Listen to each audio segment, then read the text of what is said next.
So welcome back to the Nextv CU Africa. It's my pleasure to introduce our next speaker, Mr. Frank Hoffman, Senior Vice President, Strategy, Products and Customer Experience at SES. So Frank will talk about the changing video industry dynamics in Africa. So Frank, the screen is all yours. So thank you very much, Anna. Hello, everybody. A warm welcome from my side. As you have already heard, my name is Frank Hoffman. I'm working for a company called SES. I take care there about everything video related when it's about strategy, products and customer experience. And it's a real pleasure for me to be here today and be able to talk to you. And what I want to do in the coming 20 minutes, and I just have been reminded that we have to stick to the 20 minutes, is really to talk to you really about our crazy industry, right? To talk about the media industry, and then in the last minutes also to explain a little bit our SES approach on this side. I hope that's okay. And now we come already to the first critical slide, because that's a slide we can easily get stuck now for 20 minutes, because we talk about the mega trends. But I know that you're all deep experts in this, so I think we can keep it short, but you know, we cannot talk about mega trends without mentioning the giants, right? And what is really happening there is simply incredible.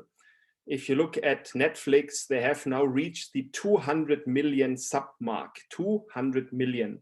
Just to give you a feeling, that's basically the same than all pay TV platforms together worldwide, nothing less. And also what we have to admit is that also the pace has increased dramatically. While it take Netflix something like 7 years to reach the first 50 million subscribers, Disney Plus was able to do the same in 5 months. So that's really something very, very impressive. Then what else could I mention on this slide? So I think something, it's called here industry convergence. We can also call this a clash between the IT industry and the traditional media industry. That's something very important. There are some other wars going on. So one war was always on. So that was about getting the best content. In the meantime, it's not only the best content, it's also the best content on an exclusive way. So that's something we have to see.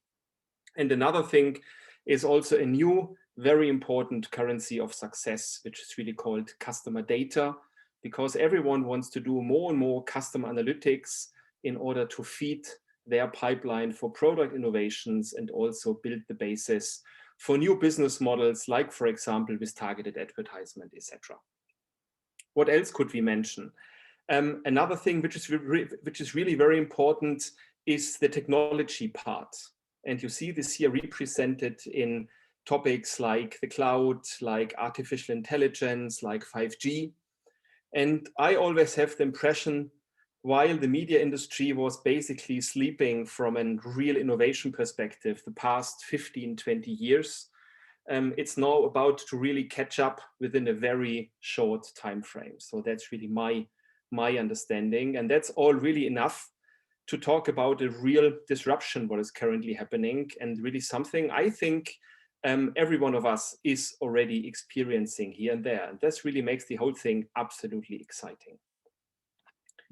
Yeah, but the big question is for sure, where will this all end up, right? And I can already tell you, I don't think it's serious to talk about this, because I believe no one can have a real opinion about the development beyond the next 2 years.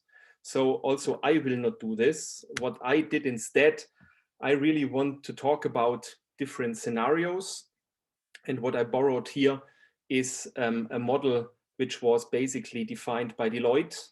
And what you see here is a matrix which determines the basic decision points. So the one thing is really, if we look at the horizontal axis, then the big question, who will win? Are these the global players? Will this become a pure global play? Or are these the regional players, right? So that's the first big question which needs to be answered. The other question is the other dimension here, the vertical one, which ask really, who will finally be in front? Is this really, are the platform owners the leading party, or is it more the content owners, right? And what then really Deloitte did, and I think this makes sense, and for sure it's a little bit extreme, so therefore the truth will be somehow in the middle, but nevertheless they have really developed 4 different scenarios based on this. And number 1 is called the universal supermarket. So we are here on the global side, so it really says that this will be a global play. The global giants will really lead this play, and it will be the platform owners. So just someone like today the Netflixes, Amazon Prime, etc. So they will be the major face to the consumer, right? If you have content, then normally you need to go through these platforms. So that's the one scenario. The other scenario is that not the platform wins, so we are still on the right-hand side. I'm now with number 2. It will be the content owners, the content players. And these are guys like Disney, for example, so Hollywood studios, but these are also the big sports companies, right? So sports leagues, sports rights holders, etc. And what we see here are really huge trends of going direct to consumer, where companies like Disney on the sports side, like NFL, like Formula One, and lots of others are really getting very much engaged to build up their own DTC activities with owned and really fully managed own platforms. And I think what already proves that everything I said so far hits the nerve is if you look at Netflix and Amazon, they are looking to become more a content player, and Disney is more trying to become a platform provider, right? So therefore, I think this proves it. So if we now leave the global view for a second and go more to the regional one, then I think here a little bit perhaps a little bit sleeping champions at the moment, and these are really the regional broadcasters. And if you look at these companies, yes, they have at the moment the one or the other challenge. They have to really digest all this new technology, find their way how to leverage this. Processes needs to be optimized and also some other things. But I strongly believe if they find their way, and a big part of them will find their way, then this is really a party we should definitely not underestimate. So therefore, also number 3 could be definitely a very relevant scenario. And number 4 is that everything stays in a kind of chaotic, mixed way as it is at the moment, what I think we all don't really hope for. So therefore, if you ask me, what will be the outcome, 1, 2, or 3, I hope not 4, it's complicated to say, but there's also something else to mention, and this is called regulatory. So in quite some regions, now also regulatory authorities have stepped into the game and really are currently looking at the question, does it make sense if really certain players become too important, too powerful, right? And what can we do in order to really keep this in the right limits?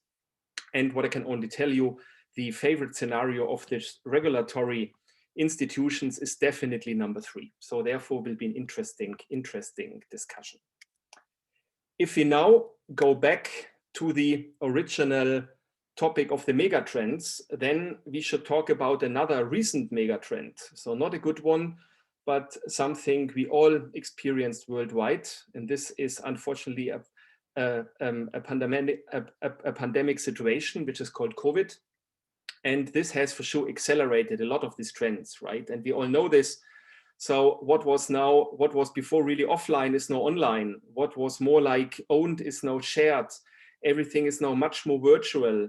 And especially really all business is now mainly really focused on really e-commerce. And what this really meant, that all these trends have been now further accelerated and also further, I would say, filtered to certain points, right? Which are at the moment really at the core of interest of a lot of industries and therefore also of the media industry.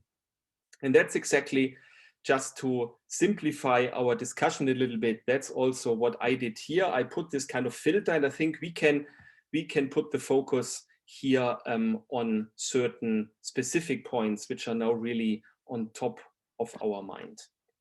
And the big question now also for us from SES is, what can we do in order to help our customers to really become the best partner they could think about to manage all this, right? To to go through this really very challenging transformation in a really optimal way. And that's what really keeps me up at night. You can imagine this.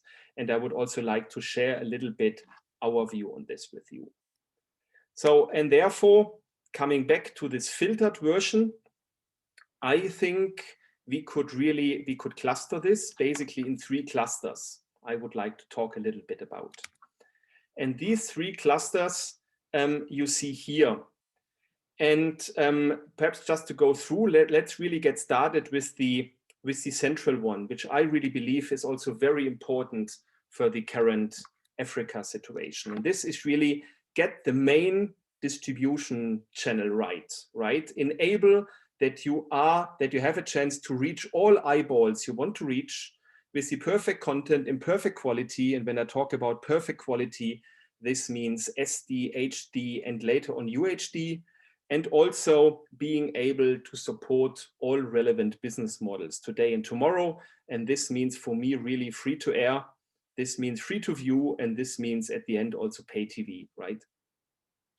And if we look to the situation in Africa, not how we see it, but how also neutral analysts see it. So that's not an SES database, that's Omdia, so one of the worldwide leading analysts. And what you see here are the different distribution channels. So you see really analog terrestrial. I think we all know in which direction this goes. We don't need to talk about this. We see also cable and IPTV. This is something we can also put aside for the time being in Africa. And therefore, we really stay mainly with the gray and with the magenta colored line, right? And the gray colored line is DTT. And we all know about the relevance from DTT. DTT is a great thing. DTT allows really great features, especially in the geoprotection side, etc. But what we really believe, and that's also represented here in the magenta line, if you really want to make sure that you reach all eyeballs, independent where they are, and you can reach them in top quality, and you have a growth path also with regards to really SD, HD, and later UHD, with regards to bandwidth, etc., and you can enable all business models, then the satellite is really a very helpful way to do this. So that's really what we believe. If we move on, then let us focus now on the right-hand side, because also if you do this with the satellite, then you need to make sure that you also provide additional models, right? And herefore we believe that really platform activities, so meaning a controlled, managed reception situation is really something you definitely will need in the future. And that's something also what we from SES are trying to focus on as much as possible, not only globally, but also in Africa. So something you might have heard about is that we recently launched, or as we speak, we are currently launching a free-to-view platform in Ghana, which is called HD Plus Ghana. And that's something we really believe is the right way, and also is kind of piggybacking on our experience we also made in other regions of the world. But this is not only a basic platform, so fully relying only on traditional set-top boxes and smart cards, etc. This has a real innovation pipeline. So this is really something which will still in this year become hybrid, because we believe the secret of success is not only satellite, it's the best of combination between satellite and online, which makes it hybrid. So that's something we have on the radar still for this year. And it's also very modern with regards to fully integrated TV sets. So in the future, you also can have this on really very modern devices, everything integrated in one device, one remote control, everything seamless, everything with the perfect viewing experience you could really think about. And therefore also able to support really relevant new features, right? Like audience measurement. And this not only for OTT, but also for satellite. The other thing on the left-hand side, and looking at the watch, I fear I need to hurry up a little bit, is really technology. And here the cloud is, I think, on really everyone's mind, right? And that's also something we take very serious. So cloud, we are already in the middle of this. So we have launched Cloud Playout. Also, by the way, in Africa, this is a very important component of our Ethiosat initiatives, where we have already a quite impressive number of new playouts based on cloud already up and running in a very stable and successful way. And that's only the starting point. So therefore, the big question is the cloud the magic answer to all this? Honestly, if we believe analysts, it looks like this, right? On the left-hand side, you see what are the top topics on mind of the media industry. Cloud is number one. You see market sizing impressive. You also see the adaptation curve. So we are here still at the beginning of the development, not too early and not too late. So also this really speaks a clear language. But if we look to the cloud, what does it mean for the media industry? We have topics, to only stress a few of them, like IP delivery, playout, online video platform, content management, CDN services. Then apart from this, the satellite, like we talked, is the solution that we simply put everything in the cloud, right? And then we are done. We believe no, because here a lot of important questions for the media industry keep unanswered, right? So first of all, if we want to do this, we cannot survive with single features. At the end of the day, the entire value chain needs to work in a really quality assured way. But you know, who is taking care that here the right cloud partners are selected? Who is taking care that these things are managed in an end-to-end way? Who is taking care that there could be also a certain SLA at the end, right? Who is taking care that by doing so, we can really leverage the magic of cloud, and we can be agile, and we can change partners, and we can use big data and artificial intelligence and all this? And how does this all fit together with really a hybrid approach? And that's exactly what is in the core of our interest at the moment. And some of you might know that we signed a strategic partnership with Microsoft last year. So something we are very happy about. And exactly these kind of questions are in the focus of this partnership. So here we really think about a hybrid world, so meaning satellite and online video. And how can we really build a real cloud-based media platform, providing an answer to all these questions and providing, therefore, really solutions, I think, to the open points of this magic cloud journey. So that's something I cannot disclose too much at the moment, but we are really working on this, and I'm very optimistic that I can say much more in really a very short time frame. So therefore, please stay tuned. So now looking at the watch, I would have enough material to continue now for another, I don't know, 20 minutes. But I would really say, let's really pause here. So for the moment, thank you very much for your time.